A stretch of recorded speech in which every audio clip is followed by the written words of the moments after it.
দিতে চাই, লড়াইটা গণতন্ত্রের ছিল, গণতান্ত্রিক ছিল।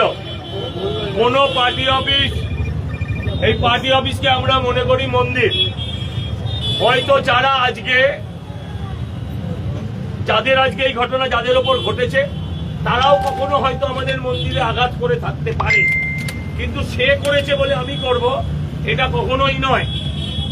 কেউ আমায় কামড়েছে বলে আমি তাকে কামড়াবো, এটা যুক্তিপূর্ণ নয়।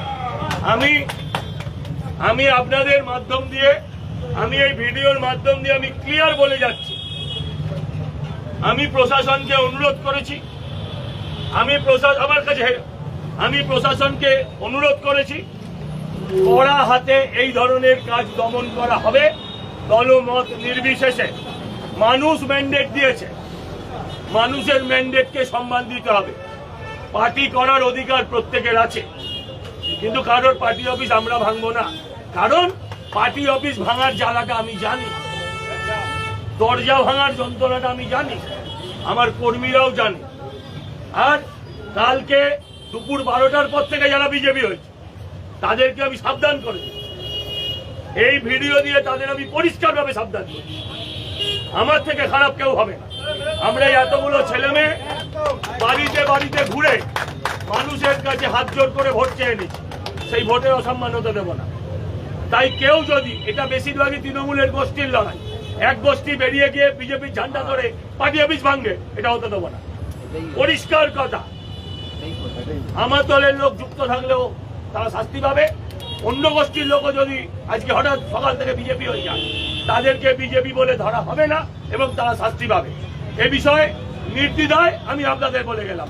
এই পার্টি অফিসের ওপর কালকে কেউ বা কারা হামলা করেছে, তাতে আমাদের লোক যদি থাকে বা না থাকে, আমি তখন বিধায়ক অলরেডি, আমি হয়ে যাবার পর এই ঘটনা হয়েছে, আমি হাত জোর করে ক্ষমা চেয়ে নিচ্ছি এবং কথা দিচ্ছি, আমার শরীরে রক্ত থাকতে আমি পরবর্তী এই ঘটনা করতে দেব না।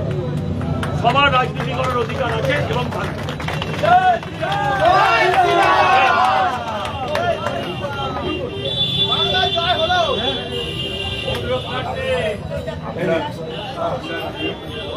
আজ ওগুলো পরে কথা হবে, ওগুলো নিয়ে পরে কথা হবে।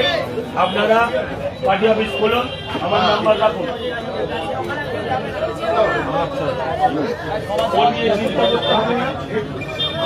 আমি আছি, কেউ খবর কেটে গেল, সবাই কেটে গেল, লোক বদমাইশি করেছে। আপনার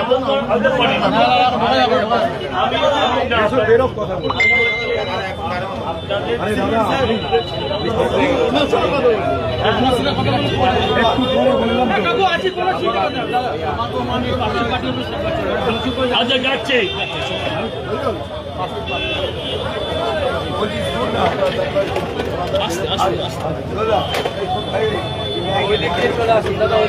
সবাইকে আপনি ডেকে নিন, সবাই তার যেমন রাজনীতি করেছে করবে, কারোর ওপর কোনো হামলা হবে না।